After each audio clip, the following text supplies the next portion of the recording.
What's going on, guys? It's Pete Nova from the Face Off Sports Network. We are here. It is week one of the fantasy football playoffs, and I've got you covered with my defensive rankings to help you win your fantasy football matchups. I do want to note, stick along and listen to when I get to your defense in the rankings. Reason being, your defense may be ranked higher than other defenses because they have higher upside, while some might be ranked higher because they have higher floors with solid upside. So stick around and at least listen as to why I have your defense ranked where I do before you just go ahead and see where I have them ranked and assume they're the better play. It all depends on your risk tolerance, but I'm not going to keep boring you with this. Let's just jump right into it. Number one, I have the Baltimore Ravens here in tier one as my top ranked defense on the week. Baltimore has a 43.5 point total against the New York Giants. They're favored by 14.5 points. The Ravens are third in the NFL for sacks on the year and sacks per game. 3.2 sacks per game, 3.3 over the last 3 weeks. Now, the New York Giants are giving up 8.5 fantasy points to opposing defenses. They've allowed 14 sacks in the last 4 games. The reason it's not 5 is because we factor in that bye. Now, moving on to the Minnesota Vikings. The Minnesota 43.5 point total taking on the Bears. The Bears have been sacked 26 times over the last 5 weeks. They've given up 1 fumble recovery. Now, they're not turning the ball over a ton. Caleb Williams hasn't thrown an interception in any of those 5 games. They are giving up 6 points to fantasy defenses, but it is a high chance that they get at least 3 sacks in this game and cause havoc for Caleb Williams in this game. Now, Denver Broncos here at 3 against the Indianapolis Colts. Denver and the point total here is 42.5. Denver is at home. They're the number 1 defense when it comes to sacks per game at 3.6. They've had 4 sacks per game over the last 3 weeks. Now, when you look at the Colts, they're not taking a lot of sacks though. Just 9 over the last 5 weeks, but they are turning the football over. 6 interceptions and 3 fumble recoveries given up. Now, they've also given up a defensive touchdown. 6.6 points allowed per game to opposing defenses, and just 300 yards per game is what they are averaging on offense over this span. I like Denver here at home. They have a really high floor with good upside. Moving on to tier 2.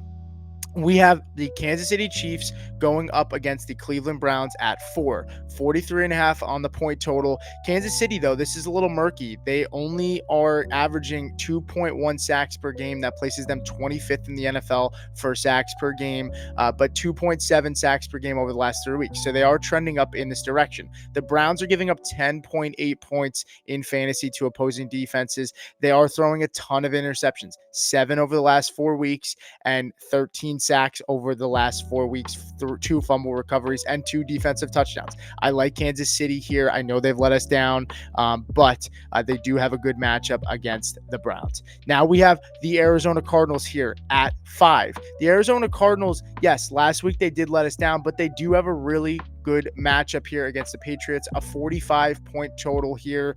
They're 12th in the NFL when it comes to sacks per game, 2.6 sacks per game, 3.3 sacks over the last 3 weeks per game. That is trending up as one of the highest in the entire NFL over that span. They go up against the Patriots who, take a good amount of sacks, 16 sacks over the last 5 weeks, 6 interceptions, 3 fumble recoveries given up, and just around 6.8 fantasy points per game given up to opposing defenses.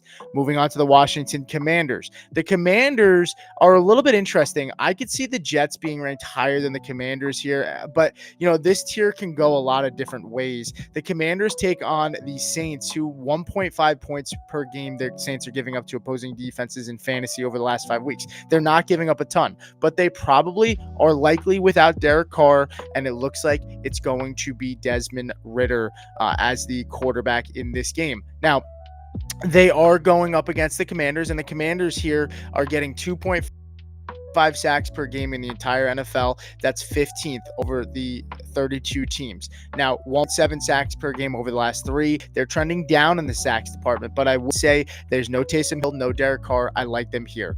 The New York Jets here at 7. They are averaging 40. The total is 40.5 in this game. They're 7th in the NFL when it comes to total sacks per game. The New York Jets, 2.8 sacks per game, but 1.7 sacks per game over the last 3 weeks. So trending down in this department, but they go up against the Jacksonville Jaguars, who are a rudderless ship on offense. They're not scoring a lot of points with Mac Jones at the helm. They're just under 300 yards of offense per game or around that spot. They're not turning the ball over a ton. They're turning the ball over, but they're not taking a lot of sacks. The Jacksonville Jaguars. I expect the Jets to have a solid game here. Then moving on to tier 3, we have the Philadelphia Eagles. 43.5 points is the total here. They're going up against the Steelers, and this is a weird spot because, Steelers offense you'd think has been really good, but they are taking a good amount of sacks. 13 sacks over the last 4 weeks, and they're giving up 7.3 fantasy points to opposing defenses over this span. I do like the Philadelphia Eagles here, but I could see the Green Bay Packers and Cincinnati scoring higher than them. I feel like Philadelphia has a safer floor, but I do think that Green Bay and Cincinnati have sneakier upside as opposed to the Eagles. When you look at Green Bay takes on the Seattle Seahawks. Seattle is giving up 11.3 fantasy points per game to opposing defenses, and the Green Bay Packers are 13th in the NFL when it comes to sacks per game at 2.5. They've had 2.7 sacks per game over the last 3 weeks. I like the Green Bay Packers a lot. It's a higher point total at 47, but I still think Green Bay pulls out a really nice game against Seattle. Now, we move on to the Cincinnati Bengals, and they're a hot team here, right? In terms of a lot of people are trying to jump on them. They go up against the Titans. I totally get it. Titans are giving up 23 sacks over the last 5 games. We love sacks, of course, when taking defenses.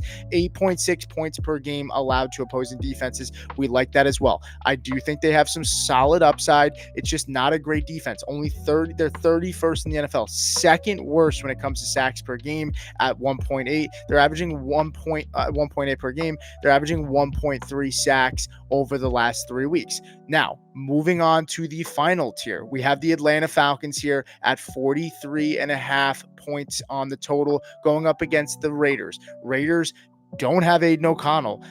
This could be a really tough game for the Raiders here. The Raiders are giving up 7 points per game to opposing defenses. They've been sacked 16 times over the last 4 weeks. No Aiden O'Connell. This is going to be an ugly game. I like the Atlanta Falcons here with a high floor. I like them. They haven't had a lot of sacks. That's what worries me the most. They're the worst team in the NFL when it comes to sacks, 1.5 per game, but 3.3 per game over the last 3 weeks is encouraging. And, the Raiders, like I said, 7 points per game given up to opposing defenses in fantasy. Then we close out with the Steelers, and it's hard to keep the Steelers off of a top 12. They do have a tough matchup in Philadelphia.